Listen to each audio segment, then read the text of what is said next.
অধিকার সংরক্ষণের জন্য যা কিছু ব্যবস্থা সবকিছু করার জন্য আপনারা এখন থেকেই নিজেদেরকে ঐক্যবদ্ধ করুন। ঐক্যবদ্ধ শক্তিকে কেউ কখনো দমিয়ে রাখতে পারে না। যে পরিস্থিতি বিরাজ করছে সে পরিস্থিতিতে উত্তরণের একমাত্র পথ হচ্ছে নির্বাচন। আমরা চাই একই দিনে যদি গণভোট এবং জাতীয় সংসদ নির্বাচন হয় তাহলে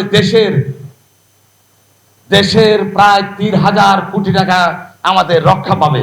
আমি যুব সমাজের কাছে আবেদন করতে চাই, আপনারা এগিয়ে আসুন, মানুষের পাশে দাঁড়ান।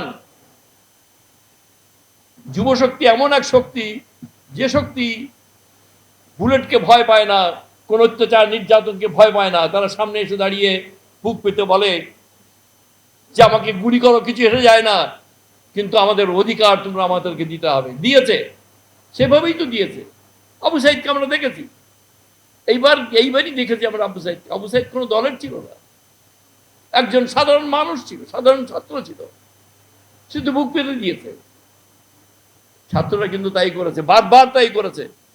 1962 সালে আমরা দেখেছি, 1952 সালে দেখেছি, 1954 সালে দেখেছি, 1962 সালে দেখেছি, 1966 সালে দেখেছি, 1979 সালে দেখেছি, 1969 সালে দেখেছি, 1971 সালের গণহত্যা দেখেছি, 71 সালের যুদ্ধের ভয়াবহ দিনগুলো আমরা দেখেছি। আমাদের অনেক অভিজ্ঞতা, আমার সেই অভিজ্ঞতার অনেকে বলছি যে আপনারা সকলে দেশকে সুশাসন, মানবাধিকার এবং তাদের অধিকার সংরক্ষণের জন্য যা কিছু ব্যবস্থা সবকিছু করার জন্য আপনারা এখন থেকেই নিজেদেরকে ঐক্যবদ্ধ করুন। ঐক্যবদ্ধ শক্তিকে কেউ কখনো দমিয়ে রাখতে পারে না। ঐক্যবদ্ধ শক্তি একক এবং ঐক্যবদ্ধ শক্তি এবং একটি সর্বতোভাবে আমি মনে করি যে ঐক্যবদ্ধ শক্তি একটা তীব্র আকাঙ্ক্ষা। এই তীব্র আকাঙ্ক্ষার ভিত্তিতে আমরা আগামী দিন এগিয়ে চলব। এই আকাঙ্ক্ষাকে বাস্তবায়িত করবার জন্যে আজকে আমি দুলাল মিয়া, আপনাকে আমি মনে করি যে আপনি যে সংগঠনের সাথে জড়িত হয়েছেন, যুক্ত হয়েছেন, তাকে আরও এগিয়ে নিয়ে যাবেন।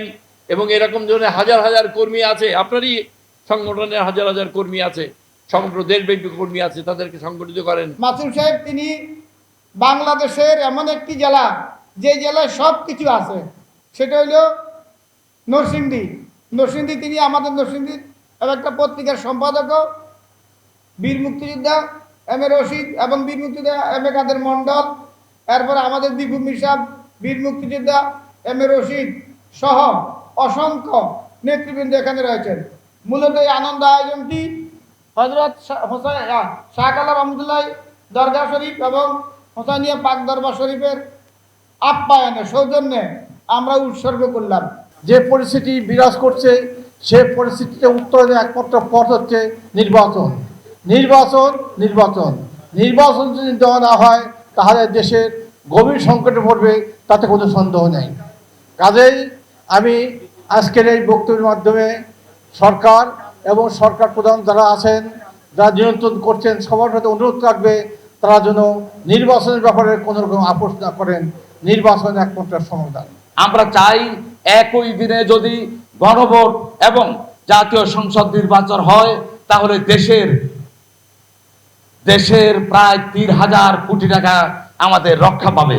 আমরা সেজন্য চাচ্ছি। আর আপনারা সবাই জানেন, একটি গণভোটের জন্য অনেক মানুষ একসাথে আসে না, কারণ এটি যারা জাতির সাথে সম্পৃক্ত, যারা জাতিকে ভালোবাসে, যাদের মেধা আছে, যারা গণভোটের মূল্যায়ন করতে জানে, গণভোটে অংশগ্রহণ করে তারা, হানা ভোটের মতোই।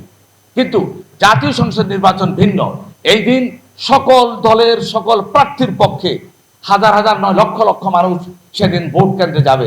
তো একই দিনে যদি দুটো ব্যালট দেয়, একটা গণভোটের ব্যালট আর একটা যদি পার্লামেন্ট মেম্বারদের যেটা ব্যালট, সেই ব্যালট দেয়, তাহলে তো আমার মনে হয় ভোটের সংখ্যাও অনেক বেশি পাওয়া যাবে এবং মতামত দেওয়ার সুযোগ থাকবে এবং দেশের অর্থ সঞ্চয় হবে, আমাদের রক্ষা পাবে।